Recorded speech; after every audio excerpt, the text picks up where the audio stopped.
በደቡብ ኮሪያ ውስጥ ፓርክ ጂን ሆን የተባለ ተማሪ ልዩ ኃይል አለው። ይሄ የሁለተኛ ደረጃ ትምህርት ቤት ውስጥ የሚማር ልጅ በክፍል ውስጥ ከሰዎች ጋር ብዙም አይግባባም። አብዛኛው ጊዜውን ልዩ ኃይሉን በማዳበር ስፖርት በመስራት በማንበብ ነው የሚያሳልፈው። ልጁ አንድም ቀን በክፍል ውስጥ ፈገግ ብሎ አያውቅም። በዚህም ምክንያት ሌሎቹ ተማሪዎች ጉረኛ ብለው ስለሚጠሩት ምንም ጓደኛም የለውም። ይሁን እንጂ ፓርክ ተማሪዎቹ ስለሚሰጡት ጉረኛ፣ ጢባራም ስለሚሉት ስሞች ግድ የለውም። የሱ ፍላጎት ሁልጊዜም በትምህርቱ ላይ ጥሩ ነጥብ ማምጣት ስለሆነ ትምህርቱ ላይ ትኩረት ማድረጉን ቀጥሏል። እናም የለፋበት ልፋት ፍሬ የሚሰጥበት ጊዜው ደርሶ አሁን ላይ በትምህርት ቤት ውስጥ ጥሩ ውጤት በማምጣት ሰርተፍኬት ተሰጥቶታል። በሌላ በኩል ሱጊዮም የተባለ ተማሪም በዚሁ ክፍል ውስጥ ይገኛል። ሱጊዮም የክፍሉ ጉልበተኛ ተማሪ ነው። ከዚህ በፊትም ፓርክ ሲያነብ እየመታው ይረብሸው የነበረ ሲሆን አሁን ላይ ደግሞ ሰርተፍኬት በማግኘቱ በጣም ቀንቶበታል። ልዩ ኃይል ያለው ፓርክም እነዚህን ተማሪዎች አንድ በአንድ መጠፍጠፍ ቢችልም ሁልጊዜም ግን ሚላቸው አትምቱኝ ነበር። ይሁን እንጂ እነሱጊ እሱ አትምቱኝ ስላላቸው እንዲያነብ አልፈቀዱለትም።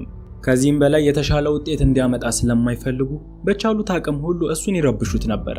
በሌላ በኩል ከዚህ ክፍል ካሉት ተማሪዎች በከፍተኛ ደረጃ ላይ የሚገኙ የሌላ ክፍል ተማሪዎች ወደዚሁ መጥተዋል። እነዚህ ተማሪዎች በትምህርት ቤት ውስጥ የሚፈሩ ተማሪዎች ናቸው። እነሱም የመጡት ሂያን ውክ የተባለውን ተማሪ ፈልገው ነው። ይሄ ጨዋ የሚመስለው ተማሪ ከኛ ፈረቃ የምትገኝ አንድ ተማሪትን ሲለክፋት ነበር። ከኛ ጋር የምትማር ሴት እንደውም ማናገር እንደማይቻል አያውቅም በማለት ሂያን ውክ የትኛው እንደሆነ ተማሪዎቹን ይጠይቃሉ። ለክፍሉ ተማሪዎችም ጉልበተኛ፣ ለእነዚህ ደግሞ ፈሪ የሆኑት እነሱጊ ሂያን ውክ የተባለው ተማሪ ያ ነው በማለት ወደ ሂያን ላይ ጠቁመዋል። ተማሪዎቹም የሂያንን ማንነት እንዳወቁ ሁሉም ሊመቱት ሞክረው ነበር። ነገር ግን ሂያን ውክ በክፍል ውስጥ ትራስ ይዞ እንደመተኛቱ ፈሪ ወይም ሰነፍ ተማሪ አይደለም። ይሄ ተማሪ በማርሻል አርት ላይ ጥሩ ችሎታ ያለው ሲሆን የሚፈሩትን ተማሪዎችም አንድ በአንድ ደብድቧቸዋል። በሌላ በኩል ተማሪዎቹ ሁሉ በድብድቡ በሚመሰጡ ሰዓት ፓርክ አሁንም ድረስ በንባቡ ላይ ይገኛል። በማግስቱ እነሱጊ ፓርክን ነገር መፈለግ ስለፈለጉ የሚያነባውን መጽሐፍ ወስደውበታል። ፓርክም ወደ ክፍል ሲመለስ መጽሐፉን ሊያገኘው ስላልቻለ ወስደውት እንደሆነ ይጠይቃቸዋል። ይሁን እንጂ እነሱጊ መጽሐፉን መልሰው በመስጠት ፋንታ እሱን እየደበደቡት በተማሪዎቹ ፊት አዋርደውታል። ሱጊም እዚህ ክፍል ውስጥ እስካለህ ድረስ ሁልጊዜም አለቃው እኔ ነኝ። እኔ በምለው መንገድ ነው መሄድ ያለብህ። እኔ እንድታነብ ስፈቅድልህ ታነባለህ፣ ካልሆነ ማንበብም አትችልም በማለት ተናግሮታል። ይሁን እንጂ ፓርክ በተማሪዎቹ ፈተና እየደረሰበት ቢሆንም አሁንም ድረስ ከትምህርቱ ላይ ትኩረቱን አላነሳም። ትዕይንቱ ሲቀየር እነሱጊ ወደ መጠጥ ቤት ሄደዋል። በከተማ ውስጥም ህገወጥ ከሆነ ሰውዬ ላይ አደንዛዥ ዕፅና ተማሪዎችን የሚያደነዝዝ መድኃኒት ገዝተዋል። በትክክልም ለማወቅ እንደሚቻለው ሰዎችን የሚያደነዝዘው መድኃኒት የገዙት ፓርክን ለማደንዘዝ ነው። ትዕይንቱ ሲቀየር ወደዚህ ትምህርት ቤት አዲስ ተማሪ መጥቷል። የተማሪው ስም ቢዮም ሲዮክ የሚባል ሲሆን በትምህርትም በማርሻል አርትም ያን ያህል ጎበዝ አይደለም። እንደውም ልጁ ፈሪ ነገር ሲሆን እነሱጊ መጥተው ለሚሽን እንፈልጋለን ባሉት ሰዓት ምንም ሳያቅማማ ተቀብሏል። እኔ የምሰጥህ ነገር አለ። አንተ የምትቀመጠው ከፓርክ ጀርባ አይደለ? የፈተና ቀን ጠብቀህ ይሄንን ነገር አንገቱ ላይ ትለጥፈዋለህ። ይሄን የምታረግ ከሆነ እኛም ካንተ ጋር ምንም ጸብ አይኖረንም፣ ባንተም በኩል እኛ ላይ መተማመን ትችላለህ፣ ማንም አይናገርህም በማለት አስማምተውታል። ፊልሙም ይሄንን ተከትሎ ወደ ፈተናው ቀን ይሻገርና ቢዮምም ከፓርክ ጀርባ ተቀምጧል። ለተማሪዎቹም ፈተናው እየታደለ በነበረ ሰዓት ቢዮም በፓርክ አንገት ላይ የተባለውን መድኃኒት ለጥፎበታል። ፓርክም ዞሮ ምን እያረገ እንደሆነ በሚጠይቀው ሰዓት የሆነች በራሪ አንገት ላይ ነበረች፣ እሷን ያባረርኩት በማለት ይነግረዋል። ሆኖም መድኃኒቱ ብዙም ሳይቆይ ስራውን መስራት የጀመረ ሲሆን ፓርክ ሙሉ ለሙሉ መደንዘዝ ጀምሯል። በክፍል ውስጥም መዋረድ ስላልፈለገ ፓርክ ወዲያውኑ ከክፍል ውስጥ ወጥቷል። ሳይታወቀው ግን ከረጅም ሰዓት በኋላ ወደ ክፍል በሚመለስ ሰዓት እሱ ምንም ሳይሰራ ፈተናው ተጠናቋል። በትምህርቱ ላይ ምንም ቀልድ የማያውቀው ፓርክም ዛሬ ገና ለመጀመሪያ ጊዜ ፈተናውን ወድቋል። እስከ ዛሬ ፓርክ እነሱጊን ሲታገሳቸው ነበር። አሁን ግን በትምህርቱ ስለመጡበት ለነሱ ምንም አይነት ትዕግስት የለውም። በእርግጠኝነትም ይሄንን ነገር ሊያረጉበት የሚችሉት እነሱ እንደሆኑ ስላወቀ ወዲያውኑ በመሄድ ሱጊና ቡድኖቹን መደብደብ ጀምሯል። ፓርክም በጣም ከመናደዱ የተነሳ ያለምንም ምህረት ተማሪዎቹን ሲደበድባቸው ነበር። በዚህ ሁኔታውም ከቀጠለ የሱጊን ህይወት ሊነጥቀው ስለሚችል በክፍል ውስጥ ጎበዝ ተፋላሚ የሆነው ሂያን ውክ መጥቶ ያስቆመዋል። ትዕይንቱ ሲቀየር እነሱጊ ወደ ሆስፒታል ገብተዋል። የሱጊ እናትም ልጇን ጨዋ በማድረግ ፓርክን ደግሞ እንደ ባለጌ ልጅ በማድረግ እየወቀሰችው ይገኛል። የሁሉ ነገር በሚደረግ ሰዓትም ፓርክ ሁሉንም በዝምታ ሲቀበል ነበር። ነገር ግን የእናትየው በልጇ ላይ ያላት መተማመን በጣም ከፍተኛ መሆኑን በሚመለከት ሰዓት መድኃኒቱን አውጥቶ ያሳያታል። ይሄም የክፍሏን መምህርት ሱጊን፣ እናትየውን ሁሉንም አስደንግጧል። ምናልባት ፓርክ ክፉ ልጅ ቢሆን ወደ ፖሊስ ጣቢያ ሄዶ ይሄንን በማሳየት በአደንዛዥ ዝውውር ብቻ እስር ቤት ውስጥ ሊጥለው ይችል ነበር። ነገር ግን እሱ ይሄንን አላደረገም። እናም ጥፋተኛው የራሷ ልጅ ሱጊ መሆኑን አውቃለች።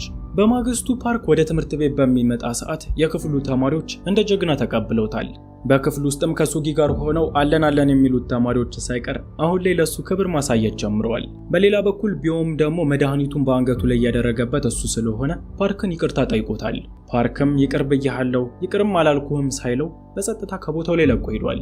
በሌላ በኩል በሆስፒታል የሚገኘው ሱጊ ጋር የአጎቱ ልጅ የሆነው አደገኛ ተደባዳቢና የማፊያ ቡድን ውስጥ አባል የሆነው ተማሪ ሲዮክ ዴ መጥቷል።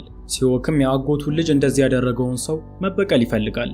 ፊልም ከለቀኩኝ ትንሽ ቆየት ብያለሁ። አሁንም ቢሆን ዩቲዩብ ይሄንን ፊልም ለብዙ ሰዎች እንዲያደርስ ቪዲዮ ላይክ፣ ቻናሉንም ሰብስክራይብ እያደረጋችሁ ማገዙ እንዳረሱ። እንዲሰራላችሁ የምትፈልጉትንም ፊልም ኮመንት ላይ አስቀምጡልኝ። ወደ ሱጊ ጋር ስንመለስ ሱጊም በአጎቱ ልጅ ሐሳብ የተስማማ ሲሆን ፓርክን እንዲደበደቡለት ፈልጓል። ከጥቂት ቀናት በኋላ ሱጊ ከሆስፒታል የወጣ ሲሆን ፓርክን ለመበቀል ወደ ትምህርት ቤት መጥተዋል። ፓርክ ደግሞ አገር ሰላም ብሎ ወደ ቤቱ እየሄደ የነበረ ሲሆን ሱጊ ተይዞ ተደብድቧል። ከዚህም በላይ እሱን ለመበቀል እዚህ አስፓልት መሃል ስለማይሆን ራቅ ወዳለ ቦታ እንውሰደው በማለትም አንድ ላይ ይዘውት ከቦታው ላይ መሄድ ጀምረዋል።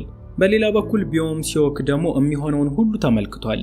ወደ ክፍልም ተመልሶ ለእርዳታ ተማሪዎችን በሚፈልጉ ሰዓት በክፍል ውስጥ የነበረው ሂዋን ብቻ ነበር። ለሂዋንም በፓርክ ላይ የተፈጠረውን ነግሮት አብረው እንዲሄዱ በሚጠይቀው ሰዓት ፈቃደኛ አልነበረም። የዚህን ሰዓትም ቢዮም $500 ሰጣለሁ ወደ ቦታው በመሄድ እንታደገው በማለት እንዲሄድ አስማምቶታል። ሂያኖክና ቢዮንም አንድ ላይ በሞተር በመሆን ፓርክና ሱጊ መፈለግ ጀምረዋል። በሌላ በኩል ሱጊ ፓርክን ጭር ወዳለ ቦታ ከወሰዱት በኋላ መደብደባቸውን ጀምረዋል። በጊዜውም ፓርክ ከዚህ በፊት የነበረውን የመደባደብ ችሎታውን ተጠቅሞ ለመምታት ቢሞክርም ግን ሊሳካለት አልቻለም። እነሱንም እንደማያሸንፋቸው አምኖ ተስፋ እየቆረጠ በነበረ ሰዓት ሂዋንና ቢዮም ወደ ቦታው ላይ በመድረስ ሕይወቱን ይታደጉታል። ትዕይንቱ ሲቀየር ፓርክ ድላቸውን ለማክበር ወደ ምግብ ቤት ሄደዋል። በምግብ ቤት ውስጥም ከዚህ በኋላ በትምህርት ቤት ውስጥ በሁሉም ተማሪዎች የተከበረ ተማሪ ለመሆን ምን ማድረግ እንዳለባቸው እየተመካከሩ ይገኛል። በሌላ በኩል በዚህ ከተማ ውስጥ የሚገኙትን ማፊያዎች የሚመራው ጊልሱ የተባለ ሰው ነው። የሱጊ አጎት ልጅ ሳይቀርም የሚሰራው ለዚህ ሰው ነው። ታዲያ ጊልሱ ለሲዮክ ስራ ሰጥቶት ሳለ እሱ ግን ለአጎቱ ልጅ ለመደባደብ ሄዶ ሰዎችንም አስደብድቦ በመምጣቱ ምክንያት እየቀጣው ይገኛል። በአንተ ድክመት ምክንያት የከሰርኩትን ብር በእጥፍ አድርጋ መመለስ አለብህ በማለትም በሰዎቹ ፊት ይደበድበዋል። ከተወሰነ ቀናት በኋላ ፓርክ ዕቃ ለመግዛት ወደ ሱፐርማርኬት ሄዷል። በሱፐርማርኬት ውስጥም አንዲት ሴት ሊፕስቲክ በምትሰርቅ ሰዓት ተመልክቷታል። ልጅቷን ባለሱቆቹ እንዳይዟት ስትል ግማሹን ሊፕስቲክ በአፏ ውስጥ ደብቀው የነበረ ሲሆን ያለምንም ጥርጣሬም ከዚህ ውስጥ ለመውጣት ስትል ከፓርክ ጋር እንደ ፍቅረኛ ማስመሰል ጀምራለች። ወደ ውጪ ሲወጡም ኃይለኛ ዝናብ ነበር። ፓርክ ጥላ ያዘ ሲሆን ልጅቷ ደግሞ ምንም ጥላ የላትም። ታዲያ እቺንም ምክንያት በማድረግ አንድ ላይ ሄደዋል። ትዕይንቱ ሲቀየር ፓርክና ልጅቷ አንድ ላይ እየተመገቡ ይገኛል። የልጅቷ ስም ያንጊ የሚባል ሲሆን የምትሰራውን በከተማ ውስጥ ለሚገኘው ማፊያ ለጊልሱ ነው። በከተማ ውስጥ ዘመድ የለኝም፣ ገንዘብ ለማግኘት ስል ከጊልሱ ጋር መስራት ጀምሬያለሁ። የኛ ቡድን እንደ ሌሎቹ መግደል ምናምን አይደለም የሚሰራው። ወጣቶችን እያጠመድን ገንዘብ እንሰበስባለን፣ እንደዚህ ትንንሽ ነገሮችን ነው የምንሰርቀው በማለትም በግልጽነት ሁሉንም ነግረዋለች። በሌላ ጊዜም እንደሚገናኙ ተስፋ በማድረግ የፓርክን ስልክ ቁጥር ተቀብለው ሄዳለች። ከረጅም ጊዜያት በኋላ ሱጊ ወደ ትምህርት ቤት መጥቷል። ወደ ትምህርት ቤት በመጣበት በመጀመሪያው ቀንም ወደነ ፓርክ ጋር በመሄድ ችግር ውስጥ እንዳለ ይነግራቸዋል። አንተ ላይ ጉዳት ለማድረስ ብዬ አደንዛዥ ዕፅ ለመግዛት ከሰዎች ጋር ተገናኝቼ ነበር። ያኔ እንደ ቀልድ የገባውበት ነገር ግን አሁን ላይ እስር ቤት ሊያስገባኝ ይችላል፣ እባካችሁ አድኑኝ በማለት የፓርክ እግር ስር ወድቆ ማልቀስ ይጀምራል። እነ ፓርክም የሚያወራው እውነት መስሏቸው እሱን ለመታደግ አንድ ላይ ሄደዋል። በቦታው ላይ ግን እንደተባለው በአደንዛዥ ዕፅ ምክንያት ሊያስሩት የመጡ ፖሊሶች ሳይሆን የጊልሱ ሰዎች ነበር የነበሩት። በትላንትናው ዕለት የተዋወቃት ያንጊም ሳይቀር በዛው ቦታ ላይ ትገኛለች። ጊልሱም ለሶስቱ ተማሪዎች $15,000 በ3 ቀን ውስጥ የማታመጡ ከሆነ ሕይወታችሁን ነው መበጣበጠው በማለት ያስፈራራቸዋል። ምናልባት ብሩን ለማምጣት የምታመነቱ ከሆነ እናንተ ትሞታላችሁ፣ ቤተሰቦቻችሁ ግን መክፈላችሁ አይቀርም በማለትም ሊያስፈራራቸው ሞክሯል። የሚያወራው ነገርም ዝም ብሎ ወሬ ብቻ እንዳልሆነና የእውነትም ጨካኝ መሆኑን ለማሳየት የሂዋን ውክን እጅ እዛው ይቆርጠዋል። ከዚያን ቀን ጀምሮም ሶስቱ ተማሪዎች በሄዱበት ቦታ ሁሉ የጊልሱ ሰዎች ይከታተሏቸው ነበር። በነገሩም ሂያንና ፓርክ ያን ያህል አልፈሩም። ነገር ግን ቢዮም እንዲሁም ፈሪ ስለነበር ገንዘቡን ከየትም አምጥቶ ለመክፈል ወስኗል። በዚህም መሰረት ቢዮም የአባቱን ውድ ሰዓት ሰርቆ በመሸጥ የተወሰነ ገንዘብ ለመሸፈን ሞክሯል። በሌላ በኩል ፓርክ ደግሞ ምንም አይነት ገንዘብ ከመስጠት ይልቅ ለፖሊሶች ለመጠቆም ነው የሚፈልገው። ለፖሊሶችም ከመጠቆሙ በፊት ደግሞ ያንጊን ማናገር ስላለበት ወደ እሷ ጋር ይሄዳል። በሚገርም ሁኔታ ያንጊ በዚህ ህይወት ውስጥ ያለው ነገር በሙሉ አስጠልቷታል። አለቃዋ ጊልሱም ቢሆን እንደሱ ያሉትን ታዳጊዎች በመድፈር ገንዘብ በመቀበል የብዙ ሰዎችን ህይወት ሲያበላሽ ተመልክታለች። አሁን ላይም ፍላጎቷ ሰውየውንም ከስልጣኑ ማስወረድ፣ እሷም ነፃነቷን ማግኘት ነው። ለፓርክም አንድ የሞባይል አፕሊኬሽን ታሳየውና ይሄ የምትመለከተው የቁማር አፕሊኬሽን ነው። ሆን ብለው ተማሪዎች ይሄን እንዲጫወቱ ያደርጋሉ። ተማሪዎቹም መጀመሪያ ሰሞን ላይ ሲያሸንፉ ገንዘብ ያገኙ ይመስላቸውና ብዙ ገንዘባቸውን እዚህ ላይ ማዋል ይጀምራሉ። ከዛ በኋላ ግን ነገሮች በዚሁ መንገድ የማይቀጥሉ ሲሆን የልጆቹም ገንዘብ እንዲጠፋ ይሆናል። ታዲያ እነዚህ ልጆችም ገንዘብ ለማግኘት ሲሉ አደንዛዥ ዕፅ ነጋዴና ሌሎች ስራ ውስጥ እንደሚሳተፉ ትነግረዋለች። ፓርክም ይህንን ከሰማ በኋላ ከሁለት ጓደኞቹ ጋር በመገናኘት አዲስ እቅድ ማውጣት ጀምረዋል። ቢዮም ሲዮክ በበኩሉ የአባቱን ሰዓት በመሸጥ $15,000 ለመክፈል ወስኗል። እነ ፓርክ ደግሞ ብሩን በመስጠት ፋንታ ሰውየውን እጅ ከፍንጅ በማስያዝ እነሱንም እዛ ውስጥ ያሉትን ወጣቶችንም ነፃ ለማድረግ ነው የሚፈልጉት። እቅዳቸውንም የሚፈጽሙት ገንዘቡ በሚሰጥበት ቀን ሲሆን ሂያንውክ ለብቻው ወደ እነሱ ጋር ሄዷል። ሂያንውክም ለጊልሶ ገንዘቡን በመስጠት ፋንታ የቁማር መተግበሪያ አፕሊኬሽኑን እንዴት አሪፍ አድርጎ እንደሚያዘምኑት ይነግረዋል። ከኛ የምትወስዷት $15,000 ለምንም አትሆናችሁም። እኔ ማበለጽግላችሁን አፕሊኬሽን በመጠቀም ግን ብዙ ሚሊዮኖችን ማፈስ ይቻላል።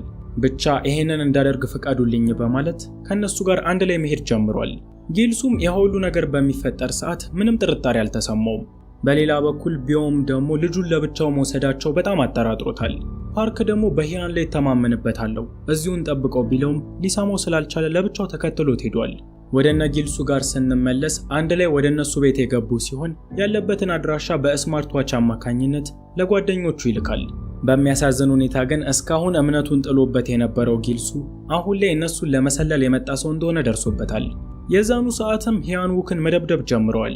በሌላ በኩል ቢዮምም እነሱ ያሉበትን ቦታ ያገኘ ሲሆን $15,000 በመስጠት ጓደኛውን እንዲለቁት ይለምናቸዋል። በሚያሳዝን ሁኔታ ግን ቢዮም አርፍዷል። ጊልሱ አሁን ላይ ማናቸውንም መልቀቅ የማይፈልግ ሲሆን ቢዮምንም ጭምር ይዘውት ሄደዋል። በሌላ በኩል ፓርክ የጠረጠረው ቦታ ላይ ፖሊሶችን ይዞ ቢመጣም በቦታው ላይ ግን ማንም አልነበረም። በሌላ በኩል ጊልሱ ወደ ሲዮክ ዴ ጋር ደውሏል። እነዚህ ልጆች ብር ይሰጡናል ብለህ ያመጣሃቸው አንተ ነህ። በአንተ ምክንያት ግን ዛሬ መኖሪያ ቤቴ ድረስ ፖሊስ ሊመጣ ነበር። ያበላሸውን በሙሉ ማስተካከል አለብህ በማለት ለብቻው እንዲመጣ ትዕዛዝ ሰጥቶታል። ሲዮክ ደግሞ ለብቻው የሚሄድ ከሆነ ያንጊ ያሉትን ነገሮች መከታተል ስለማትችል ከሱ ጋር መሄድ እንዳለባት ትነግረዋለች። ሲዮክ ግን አለቃው ለብቻ መምጣት አለብህ ብሎ ስላስጠነቀቀው ከሷ ጋር መሄድ እንደማይችል ነግሯታል። ያንጊም ይሄንን እንደሰማች ወዲያውኑ ወደ ፓርክ ጋር በመደወል ጓደኞቹ ያሉበትን አድራሻ ትነግረዋለች። በሌላ በኩል ሁለቱ ጓደኛሞች በጊልሱ ተይዘው ሊገደሉ ተዘጋጅተዋል። ሲዮክ ዴ ደግሞ አለቃው ያለውን ትዕዛዝ ጥሶ ያንጊን ይዟት በመምጣቱ ምክንያት ከጊልሱ ጋር ግብግብ ውስጥ ገብተዋል። ጊልሱና ሲዮክም ለተወሰነ ጊዜ ከተፋለሙ በኋላ በመጨረሻ ጊልሱ ብልጫውን መውሰድ ችሏል። ያንጊም ይሄ ሁሉ ነገር እየተፈጠረ ያለው በእሷ ምክንያት ስለሆነ ጊልሱንም ስለምትጠላው በቢላ እሱን ለማስፈራራት ትሞክራለች። ይሁን እንጂ ጊልሱን እንኳን ያንጊ ሲዮክም ሊያሸንፈው ስላልቻለ በቀላሉ መሬት ላይ ዘርሯታል። በሰዓቱም የፖሊስ መኪና ሳይረን በቦታው ላይ ይሰማ ስለነበር ሁሉም ሰዎች በፍራቻ ሮጠው አመልጠዋል። ፓርክም አጋጣሚውን በመጠቀም ጓደኞቹን ነፃ ያወጣቸው ሲሆን ጊልሱ ደግሞ በቦታው ላይ ከተቀሩት ሰዎች ጋር ተመልሶ መጥቷል። እስካሁን ሲጮህ የነበረው የፖሊስ ሳይረን ሳይሆን የነ ፓርክ ስልክ ነበር። ፓርክም ነገሩን ያደረገው ለብቻው ተፋልሞ ማሸነፍ ስለማይችል ጓደኞቹን ነፃ ለማውጣት ነበር። እናም አሁን እንዳሰበው ስለሆነለት ቢዮም ሲቀር ሁለቱ አንድ ላይ በመሆን ከጊልሱ ሰዎች ጋር መፋለም ጀምረዋል። የዚህን ሰዓትም እውነተኛ ፖሊስ ወደ ቦታው መጥቷል። ግማሾቹ የጊልሱ ሰዎች ያመለጡ ሲሆን የተወሰኑትም ተይዘው ወደ እስር ቤት ገብተዋል። እነ ፓርክም ምስክርነት መስጠት ስላለባቸው ፓርክ ወደ ፖሊስ ጣቢያ በመሄድ ሌሎቹ ወንጀለኞች እንደሆኑና ያንጊ ግን እሱን ስትተባበረው እንደነበር መስክሯል። በዚህም መሰረት ያንጊ ነፃ ተብላ አንድ ላይ ከፓርክ ጋር ወደ ሆስፒታል ሄደዋል። ሂያንውክ በሚፋለም ሰዓት የተወሰነ ጉዳት አጋጥሞት ወደ ሆስፒታል ገብቶ ነበር። እሱንም እየጠየቁት በነበረ ሰዓት ሂያንውክ ቀልድ ይቀልድና እነሱን ለማሳቅ ይሞክራል። የሁሉ ዘመንም ከፊቱ ላይ አንድም ፈገግታ ታይቶበት የማይታወቀው ፓርክ በደስታ ፈገግ ይልለታል።